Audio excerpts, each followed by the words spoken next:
Khalapur toll नाक्यावरती आहोत आणि Khalapur toll नाक्यापासून Khandala घाटापर्यंतचा पूर्ण रस्ता हा अशा पद्धतीने जाम झालेला आहे।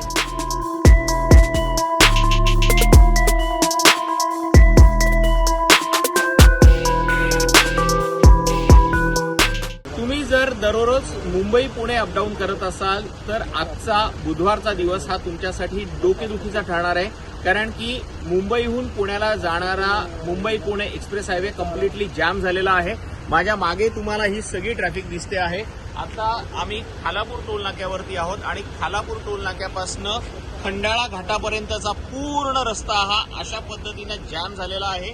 जी माहिती मिळते आहे त्यानुसार खंडाळा घाटामध्ये रात्रीच्या वेळेला एक गॅस टँकर पलटी झाला होता आणि गॅस टँकर पलटी झाल्यानंतर त्यातनं वायुगळती सुरू झालेली होती आणि ही वायुगळती रोखण्यासाठी पोलिसांनी सर्वतोपरी प्रयत्न सुरू केलेले होते, मात्र अद्यापही वाहतूक कोंडी सोडवण्यामध्ये पोलिसांना यश आलेलं नाहीये।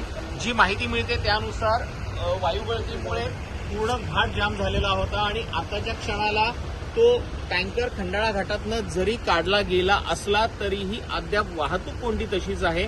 अनेक ठिकाणी जॅम लागलेले आहेत। पोलिसांनी प्रयत्न केलेले आहेत, घाटातनं आता टँकर एका बाजूला काढण्यात आलेला आहे, मात्र वायुगळतीचा धोका आहे। एक लेन सुरू करण्यात आलेली आहे आणि तुम्हाला दाखवतो मी आता ज्या बाजूला उभा आहे ती मुंबईहून पुण्याला जाणारी लेन आहे आणि मागच्या बाजूला जर आपण विचार केला तर पुण्याहून मुंबईला येणारी जी लेन आहे तिथून गाड्यांचं प्रमाण कमी आहे, म्हणजे याचा अर्थ घाट जो आहे तो घाट दोन्ही बाजूनी बंद झालेला आहे।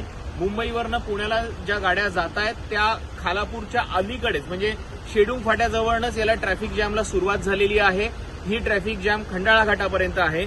आता सर्वसाधारणपणे जर आपण विचार केला तर खालापूर टोल नाका आपण क्रॉस केल्यानंतर खंडाळा घाट उतरायला सर्वसाधारणपणे 25 ते 30 मिनिटं लागतात। ट्रॅफिक असेल तर हा वेळ थोडासा जास्त लागतो, मात्र आम्ही गेल्या 1.5 तासापासून खालापूर टोल नाक्यावरच अडकून पडलेलो आहोत।